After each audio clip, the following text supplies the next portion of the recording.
Hi guys, my name's Julia. This is my very first Booktube video, so I thought I'd start by doing the Booktube Newbie Tag and introducing myself a little bit. Anyway, this is just my introductory video. Got my questions prepared, if I can find them. No, really, if I can find them. Here we go. Got them.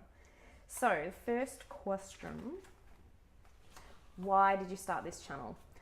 I would say two things. Firstly, obviously, I love books. I love talking about books. This is a great opportunity to talk more about books.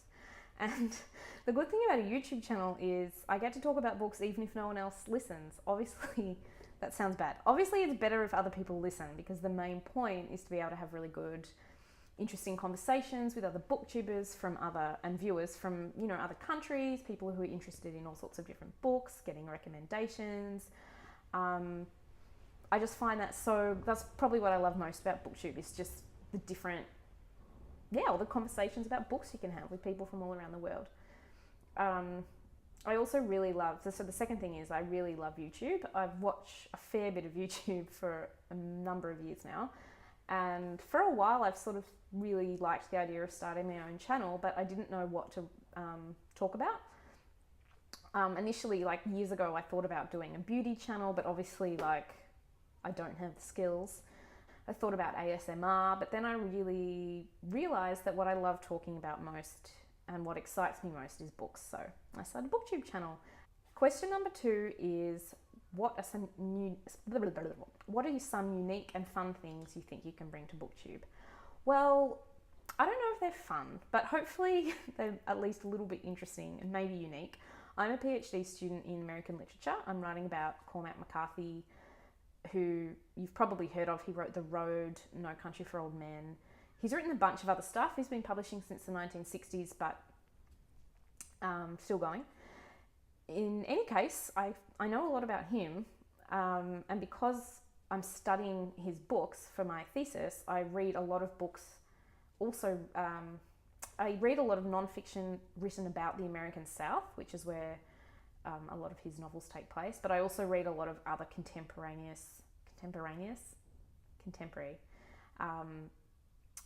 I also read a lot of other novels set in the American South. So I feel like I know a lot about that region. Whether or not that's interesting to other people, I guess we'll find out, but maybe it is, I don't know.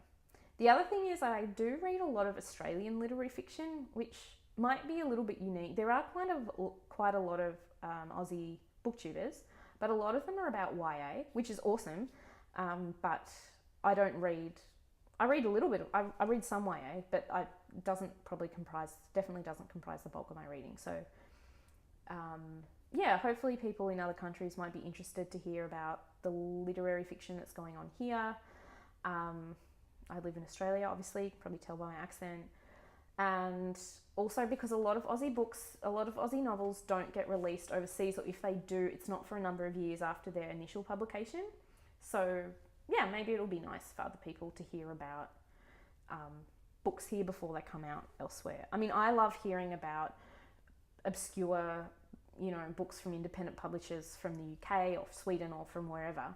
So maybe people would like to hear that about Australia. I don't know. We'll see. Question 3, what are you most excited about for this Booktube channel?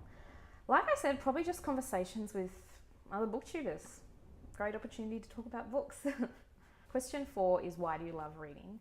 I think probably like everyone, the reason I love reading is because you can get lost in different stories and different worlds.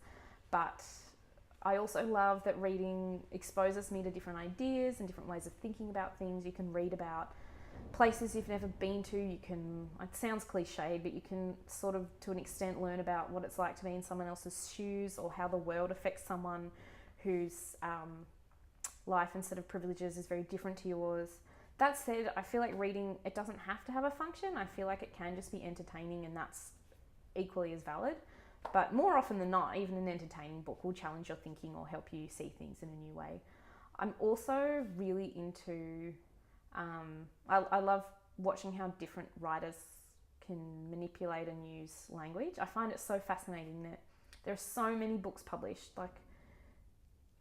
incredible amounts of books published in English and in other languages, and yet still people, authors, find new and inventive ways to use language. I find that so interesting, and I feel like I just love finding a book that uses language in a way that I haven't come across before, or that's a bit different or unique.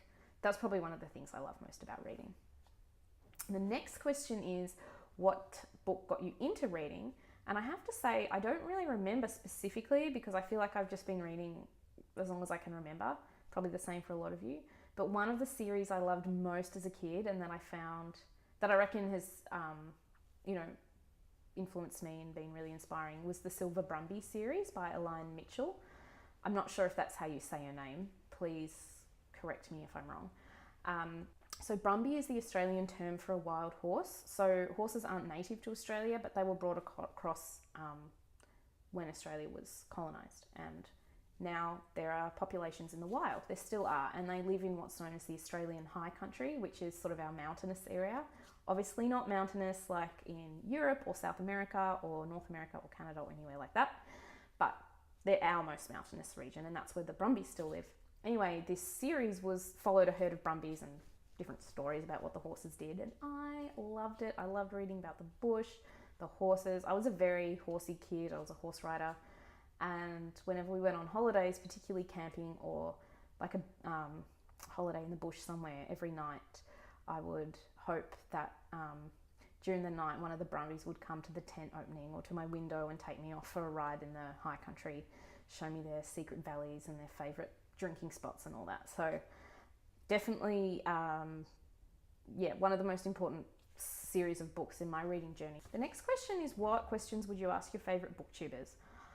I don't think I'd have any specific questions that I would ask them. I think I would just ask them about books. I find it really interesting when my favourite booktubers, when we disagree on something. So if they really love a book that I disliked, or if they dislike a book that I loved. And often, I'll ask questions in the comments and stuff. But I think, a conversation about that would just be so great and so interesting. Because obviously you watch booktubers because you like the way they talk about books and respond to things and articulate themselves. So I think that would be a really cool opportunity to be able to do that one day. The next question is, what do you think will be the biggest challenge in having a YouTube channel? For me personally, I think it would be finding time to record. So I have a 1-year-old daughter, and 3 weekdays a week I'm at home with her, and then the other 2 weekdays I work on my PhD. So obviously on the days I'm looking after my daughter, I have no time to record. And then the other 2 days I'm supposed to be working on my thesis, except now I'm recording on a thesis day. But I feel like if I make a little bit of time and make sure I stick to the time allocated to filming, I'll be okay. Because in the evenings I'm just way too tired to do anything. Often I'm too tired to read, so I just watch TV or go to bed. And then on the weekends I really want to spend time with my husband, because we don't get to see a whole heap of him during the week. So I think making time will be hard. The next question is, when did you start reading? Like I said, I don't really remember. Probably when I was, probably my parents started reading to me as a baby and I just never stopped. And I imagine that's the same for most people on Booktube, and that's why they still love reading today. Where do you read? I have 2 favourite locations. One is in bed with my cat, and if it's raining, then that's even better. The other one is in a cafe with my morning coffee. So when I was a full-time student, I had plenty of time to have a morning coffee in a cafe and read a book. I was very lucky. Now I obviously don't, because I'm a mum. So sometimes if my daughter falls asleep in her pram while we're out for a walk, I might be able to stop and grab a coffee for 20 minutes and read, but it doesn't happen very often. And I'd say the most common place I read now is either at night in bed before I go to sleep, or in the car. So I'll have driven somewhere and my daughter has fallen asleep, so I'll just read in the car or listen to an audio book till she wakes up, which isn't like necessarily the nicest reading environment, but I have to say I've got quite a lot of reading and listening to audiobooks done during that time, so that's kind of a bonus, which is good. The final question is, what types of books do you read? I like to say I read everything, but really I think I mostly read novels and literary fiction novels.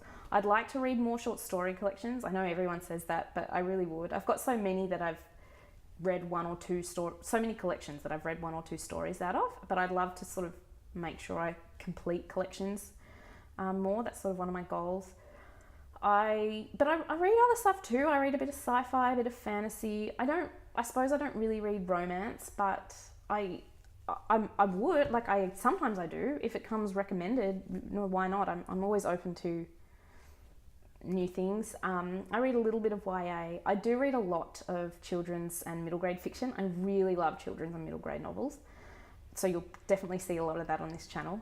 And obviously I read a lot of picture storybooks at the moment. So hopefully soon I'll be able to do a video on some of my favourite storybooks.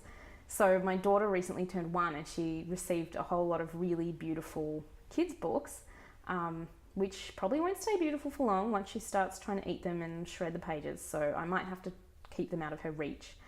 But I guess even if they get mangled, the pictures and the actual narratives are still really nice. So maybe I'll be able to do a video about that.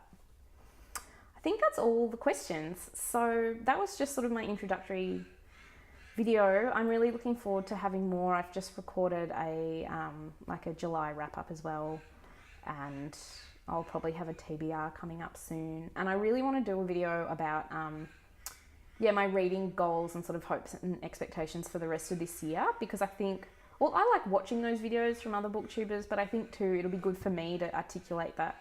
I don't get a whole lot of time to read, so I want to make sure that I use the time well and feel good about it at the end of the year, rather than, I don't know, feeling like I fluffed around and didn't get to read much good stuff.